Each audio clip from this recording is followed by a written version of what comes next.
Y'all weather is beautiful, though. It's so perfect. I don't know how y'all don't go crazy. Well, y'all do go crazy.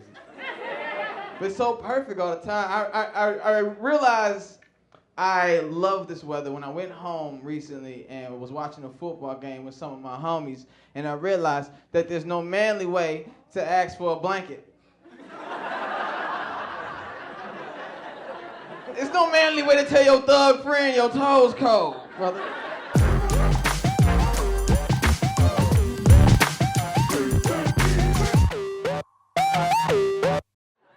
Furthermore, through hands-on research, there's no manly way to be the only man in a room full of men under a blanket and comfortable. You like meeting new people? What's up, dog? Name's Chris. It's 300 count, nigga. This is nice. I always wanted to be a thug, man. I had a family full of thugs. I used to try to chase them around all the time. But they never fully accepted me because I spent half my life in the suburbs. And it's not gangster when they're having a gang meeting in the city and you have to commute to the hood. That's not a gangster thing to do. I be late for all the gang meetings. Like, where you at, dog? In traffic, nigga. It's crazy. I stopped for a latte and shit got real. If y'all gonna do that drive-by, take the streets, dog. Shit is crazy. And I smile too much, man. I probably die like this, you know? I'm just saying, if white people can walk up to you on the street and ask you for directions randomly, your thug level's not where it needs to be. I'm like, yo, stick 'em up. Like, how do I get to Cahuenga? Take this gun, take a left. People are crazy, watch your step. I'm having a good day. Where's the church? Where is the church? I did. I moved recently from Illinois all the way out here to California, and I think that you would be hard-pressed to find anybody who's done something that brave. But I did. I'm here.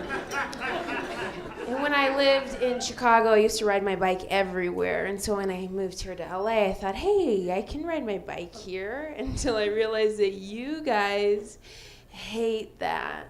You hate it. One Mexican gentleman loved it. I was riding my bike. He pulled up next to me in his van, and he was like, hey, do you want to ride? And I was like, I'm all right. So I put my bike in his van. I was very late to where I was going. Should have just kept riding. I would even ride through the winters in Chicago, and it would be very freezing, and I would have to bundle up real tight. One day I was bundled. I pulled up to a stop sign. Some old man must have been waiting for the bus, because he leaned over to me and he goes, excuse me, sir, is the bus coming? And I was like, I'm a girl. And then I rode away. So the rest of that winter, I was just wearing my bra on the outside of my coat. And making sure that my dick was tucked up in my pants. It's just a safety thing. Could get caught in my chain, so. When it's warmer out, I can wear less clothing. My sex is more apparent. I look a lot less like Ghost Dad. And I was biking around, pulled right on up to a stop sign. That's for transportation works. And it was another Mexican gentleman. I don't know what it is that they like about me, but I pulled up, and he took one step closer to me on my bike in the curb, and he goes, sex.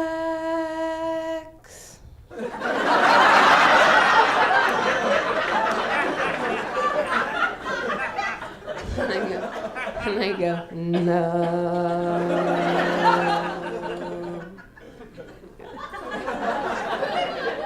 Really more of a song that we created together.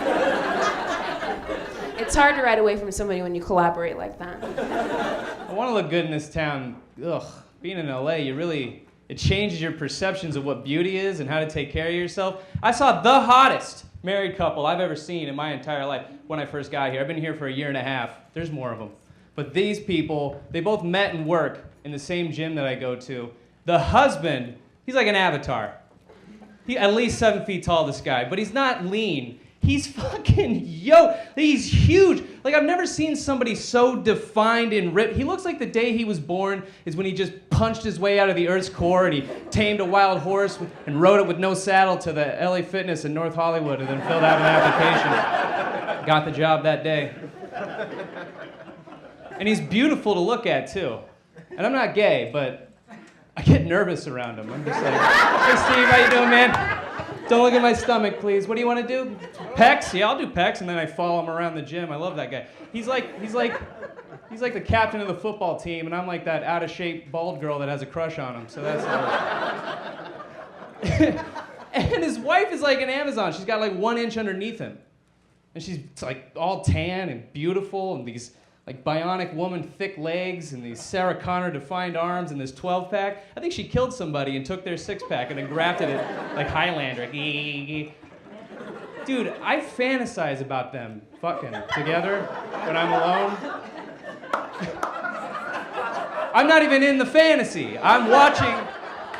I'm visualizing them having sex. When they fuck, it's gotta be like when Transformers fight. They just run at each other full speed nude, and then they crash into one another. They go rolling around the apartment, smashing into walls. Sparks are coming off of both of them. You don't know who's inside who because it doesn't matter, because it's in 3D. Last part of the sex act's in China for some reason. Mark Wahlberg's there. What are you guys doing, making love? Did I leave my Jim Key card here? Don't get me right, I like California, but California's weird sometimes, especially when us East Coast people get here, the way you people out here drive, nobody lets anybody fucking merge. You just want to merge. You ever notice you're in bumper-to-bumper traffic and you make eye contact with another driver and he'll pretend he didn't see you looking at him? You're like, hey, what do you think, can I come over? It's like, nah, I didn't see you looking at me. I'm very focused on going absolutely nowhere. Well, sometimes you put on your signal and somebody moves into your blind spot to block you. That's why I don't signal. I don't want nobody knowing what I'm doing. Sometimes I signal right and I move left just to be an asshole. And I finally got to use the California carpool lane. Had to drive from Hollywood down to Orange County. But you all got a double yellow line, which means you can't get out. Yeah, once you pull into the carpool lane, that's it. That's the last decision you're gonna make. You are in. I drove right by my exit. I was looking at it. There's my exit, right over there. Would you look at this shit? Look, it's all the way the hell over there now. I had to drive all the way down to Tijuana to make a U-turn and come back to California. And then you got these road signs down by Tijuana. East Coast people have never seen. What the hell is this?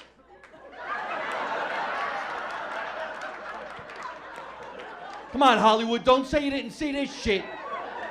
Got a family of 3 running for dear life on a road sign, and I'm thinking there's a triathlon in San Diego. I mean, what's with the family? There's a papa, a mama, little kid, he ain't even touched the ground, like, holy shit, I hope I make it. And you gotta wonder what kind of family makes their kid go last. That's your kid. They should be pushing him across. They're down there like, screw him, he might not be ours. Run! I don't know if you have these things in your neighborhood. We have them, what do you call it, on the porch? Crackheads? There's this thing now, have you heard of this in LA? It's called the LA Gang Tours. I'm not making this up. It is do you know about this? Okay, thank you. Have you been on it? No. It's sold out through Christmas. And basically what it is, it's a tour bus, and for $100, it takes you to the most dangerous parts of Los Angeles. I know because it goes past my house. And all of the gangsters have agreed to a ceasefire for the duration of the trip. Okay, I would love to see who is on this bus. Because you know it's just a bunch of white people in safari outfits who want to look at minorities through bulletproof glass. Oh, Harold, ever since I heard that NWA song, I've always wanted to see Watts. I hope it comes with a bag of crack to throw at them. Why are we glorifying gang culture? Like, your main contribution is, when you're not killing, is spray painting your nickname on other people's things. And my little cousin thinks he's a gangster. He's like, no, Tash, you don't understand. You throw a fat f***ing piece up there, that place is yours. I'm like, nobody thinks you own Costco. Clap if you from somewhere else. Clap. Don't get lost out here, because these street names will kill you. I remember the first time I got lost, I was like, man, come down La Singa, and then pass over San Vicente, and Vince, and Pico. Make a left on Pico. When you get to Labrie and Pico, that's where I'm at. I was like, you mean Roscoe's? Yeah, I'm at Roscoe's. Come get me. It's hard to date out here in LA. It's hard to get in clubs. It's hard to do everything out here. It took me 2 years to get into a club. And then one thing saved me. I ain't gonna never forget. A little white man came out with the clipboard and he looked at me. He said, Derek Fisher? I was like, who? He was like, how many with you? I said, 3. He said, right this way. I looked at my friends. I said, don't fuck this up. I'm Derek Fisher. Here we go. Here we go. I didn't even know who he was. I'm from Atlanta. I'm in the club like, you saw that home run I hit? Yep. I'm the shit. But then you got to get girls drunk quick out here if you want to get them home, because clubs close early. So ain't nothing worse than getting a girl back in your car, getting her back to the house, but she starts sobering up on the drive. Because it ain't nothing but 1:45 in the morning. You didn't plan it right, you know what I mean? And they started asking questions. If you Derek Fisher, why you drive this raggedy car?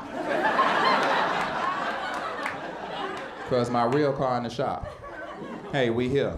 Ugh, if you Derek Fisher, why you live in this raggedy house? Because my real house in the shop too, bitch. Stop asking all these questions. You want these baseball tickets or not? Goddamn. I hate that LA closed at 2 o'clock in the morning. That sucks. Because black people don't leave the house till like 1:15, 1:30. We got 30 minutes to get down party. We got to double back because most of us got ADD. We left the iron on. We got to go back home. We cut into our time. I miss New York City. I used to be on Saturday Night Live. You can party all damn night in New York City. I got professional partiers. My friends out there, they do it big. They wear what they're going to wear to work the next day to the club that night. Leave the club that morning, go straight to their job. Show up on their job still drunk. Go up there talking about some, all right, class, settle down. Because your teacher is still loose off the goose. Ooh, ooh! Gucci.